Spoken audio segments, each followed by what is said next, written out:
Shahidi amtaja Diamond kuhusu ahadi ya shilingi milioni 100 kampeni za Baba Levo.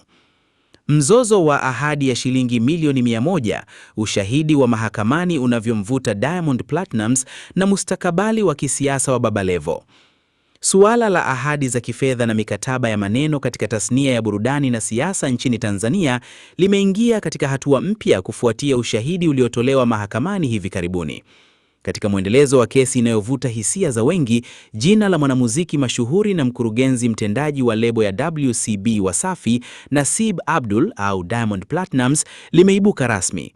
Hii ni baada ya shahidi upande wa madai kutoa ushuhuda unaohusisha ahadi ya kitita cha shilingi milioni 100 zilizodaiwa kulengwa kwa ajili ya kufanikisha shughuli za kampeni za kisiasa za msanii na mtangazaji Clayton Chipando au maarufu kama Baba Levo.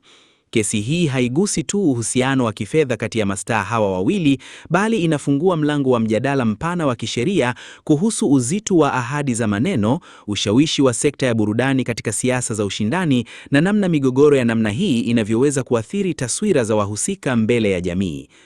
Mwanzo wa sakata: ahadi katika mvumo wa kampeni za kisiasa. Ili kuelewa uzito wa ushahidi uliotolewa mahakamani, ni muhimu kurudi nyuma na kutazama muktadha mzima wa tukio hili. Baba Levo, ambaye amekuwa mshirika wa karibu wa Diamond Platnumz na mtetezi mkubwa wa kazi za WCB, aliwahi kuingia kwenye ulingo wa siasa akigombea nafasi ya udiwani kule mkoani Kigoma. Siasa za ngazi ya chini nchini Tanzania, kama ilivyo kwingineko, zinahitaji ukwasi mkubwa wa kifedha ili kufanikisha mikutano, safari, vipeperushi na uhamasishaji wa wapiga kura. Kulingana na maelezo yaliyowasilishwa na shahidi huyo mahakamani, Diamond Platnumz alitoa ahadi ya kuchangia kiasi cha shilingi milioni 100 kama sehemu ya kuunga mkono harakati hizo za kampeni.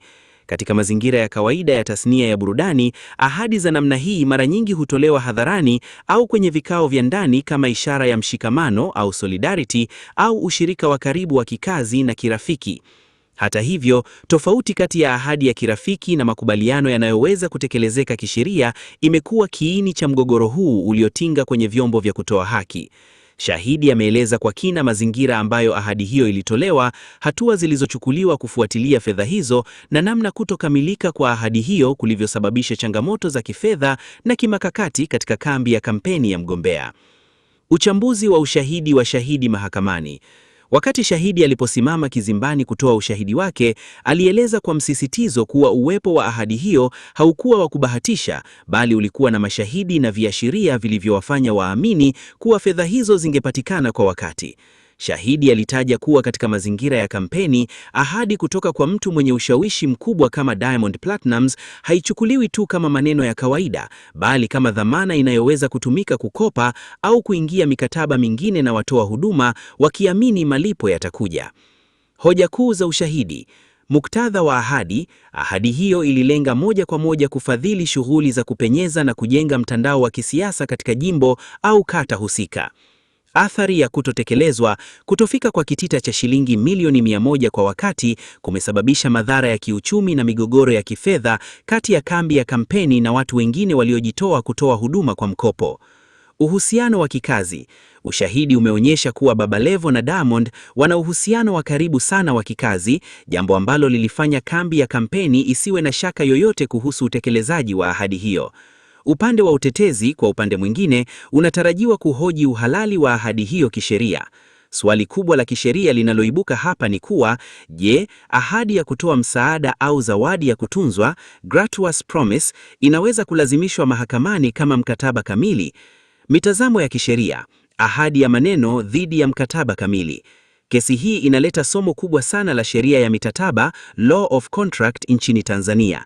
Chini ya sheria ya mikataba sura ya 345 ya sheria za Tanzania, ili mkataba uwe halali na kutekelezeka kisheria, ni lazima uwe na vipengele vikuu vifuatavyo: ofa na kubali, offer and acceptance, mtu mmoja atoe ofa na mwingine aikubali; nia ya kutengeneza uhusiano wa kisheria, intent to create legal relations, pande zote mbili ziwe na nia kuwa zikikiuka sheria ichukue mkondo wake; mizingatio, lazima kuwe na kitu cha thamani kinachobadilishana, kwa mfano pesa badala ya huduma au bidhaa; Katika sheria, ahadi ya kutoa zawadi ya kutunzwa au msaada wa bure bila upande wa pili kutoa kitu chochote, lack of consideration, mara nyingi huwa vigumu kuilazimisha mahakamani, isipokuwa tu kama kuna mazingira maalum ambapo upande mmoja ulipata hasara ya kubwa kutegemea ahadi hiyo, promissory estoppelment.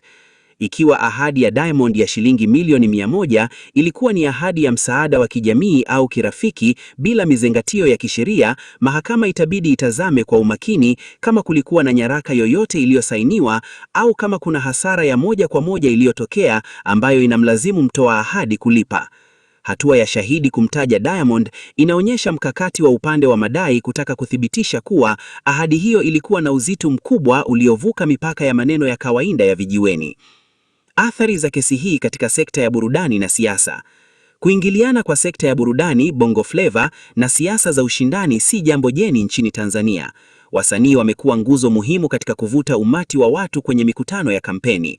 Hata hivyo, kesi hii inaweka wazi changamoto zinazoweza kujitokeza pale ahadi za kisiasa na za kirafiki zinaposhindwa kutekelezwa. Moja, taswira ya wasanii mbele ya jamii.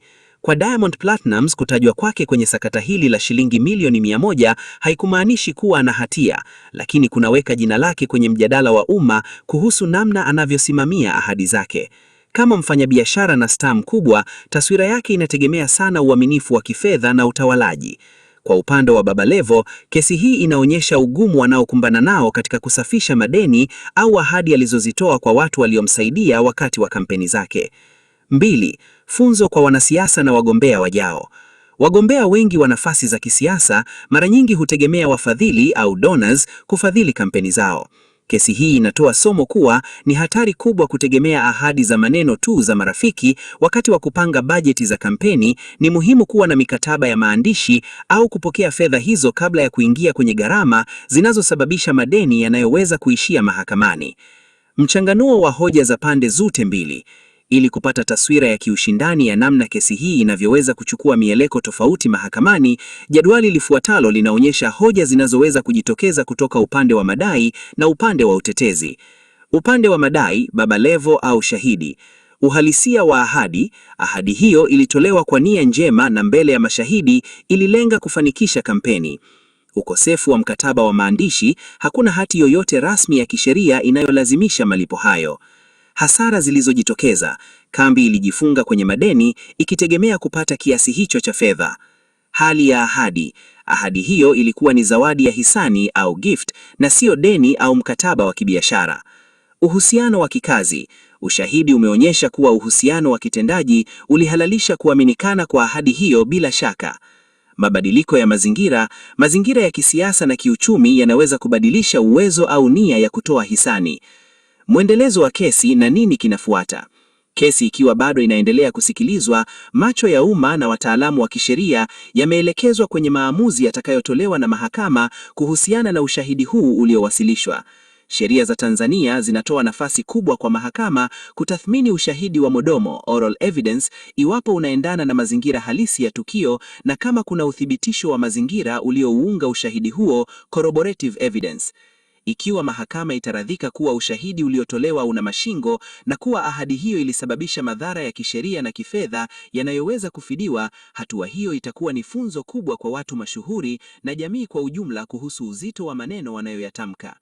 Ikiwa itakataliwa kwa misingi ya kutokuwa na sifa za kimkataba, itakuwa ni ukumbusho mwingine kuwa maneno matupu havunji mfupa na kwamba sheria inatambua maandishi na mizingatio.